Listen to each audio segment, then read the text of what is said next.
Well, the Chargers are living up to their name tonight. Tonight's game had a 35-minute lightning delay, even though their game is being played in a dome. And here's Mizzou alum Max Scherzer at the game tonight, and the Cardinals will be sure to see him this Wednesday. He'll be starting against them in the wild card.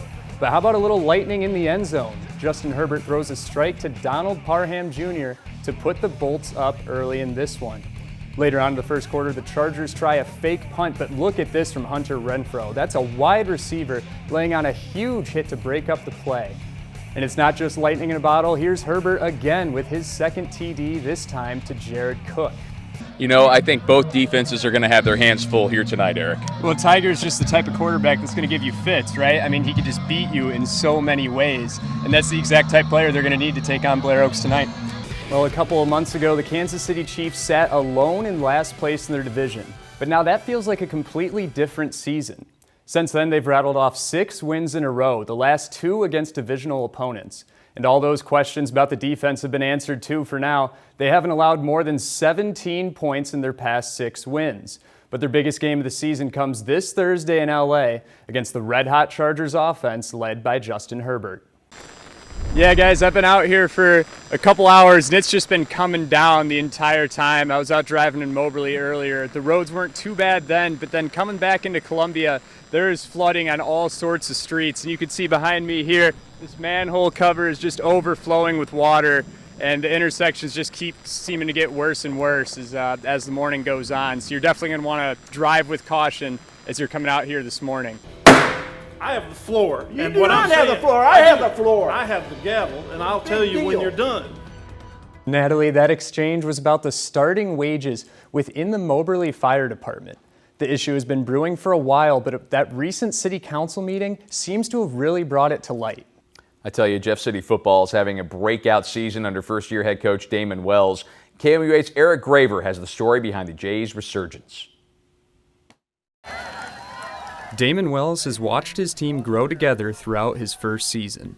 As he works to rebuild the Jays program, his philosophy goes beyond just the game of football. You know, I think there are so many things involved in building a football program, but a lot of it has to do with the kids and the relationships. Most of it has to do with that. Senior running backs David Bethune and Kevion Pendleton have been a huge part of the Jays' success, embodying what Wells preaches to his team, winning off the field. They're willing to grow. They don't think they know it all. But most importantly, they show up all the time over the summer, all the time in the spring.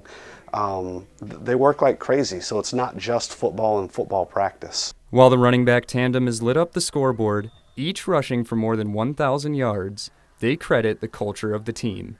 Man, we love each other as a whole, as a team.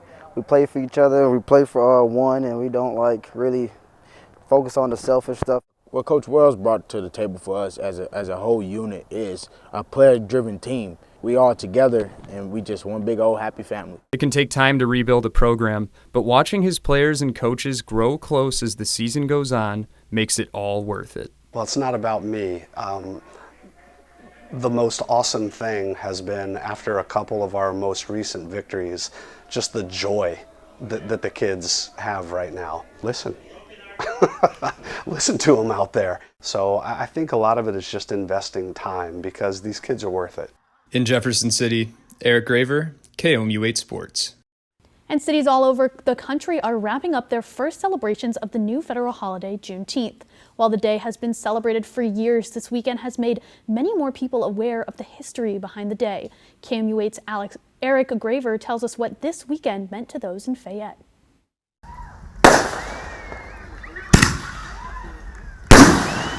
Fireworks in Fayette celebrated the end of the first federally recognized Juneteenth. It was just a glorious day, just a glorious day. The newly recognized holiday has brought more awareness to people everywhere. I've known the concept for a little bit, but I've never really understood why we celebrate or why we come out here and do the things that we do. But people like Cheryl Dowdy do. She's been putting together celebrations for the holiday for over 2 decades. I'm excited that Fayette, it's been 21 years that they've done the celebration.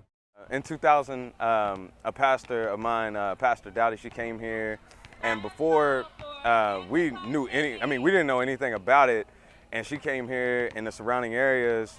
and told us about it, and it just blew up.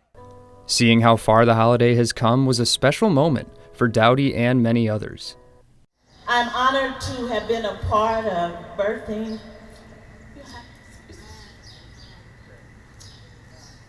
Juneteenth in Fayette. While there's still a lot of work to be done, the struggle is not over yet. We still have a long way to go. this weekend was cause for celebration. Eric Graver, KOMU 8 News, Fayette. A nonprofit organization has asked the Columbia community for help. True North of Columbia posted on social media the potted flowers at its front entrance were stolen over the weekend. KOMU 8's Eric Graver is live into Columbia to tell us about this theft. Eric. Well, Emily, it's hard to fathom, really, stealing flowers from an organization that provides support for domestic violence victims. But that's exactly what happened here this weekend. The post was shared by True North of Columbia on Monday, and it already has over 1,000 shares. And based on the comments, people are outraged. It only took a minute, and then they were gone. The flowers stolen at 6 p.m. on a Saturday night. I know that it may seem like these are just flowers, but for us, it's really much more than that. We spend a lot of time helping them grow. We've had them for probably 8 to 10 years. True North Columbia is a women's domestic violence organization that provides assistance and shelter to victims. When the flowers were stolen from their offices over the weekend, they posted the pictures on social media to try and get them back. While they haven't been found yet, the support from the community has been overwhelming. So we were so overwhelmed with gratitude and joy. There's literally a True North army out there. Support and attention on social media continues to grow. Right now it has over 1,000 shares on Facebook alone. The nonprofit organization hopes to see their flowers back soon. They were ours, you know, we just want our plants back. If you'd like to contribute to their organization, they have a link shared on their Facebook and website that's accepting donations. If you have any information about the stolen flowers, contact the Columbia Police Department at 311 and ask for Officer Knott. Reporting live in Columbia, Eric Graver, KOMU 8 News.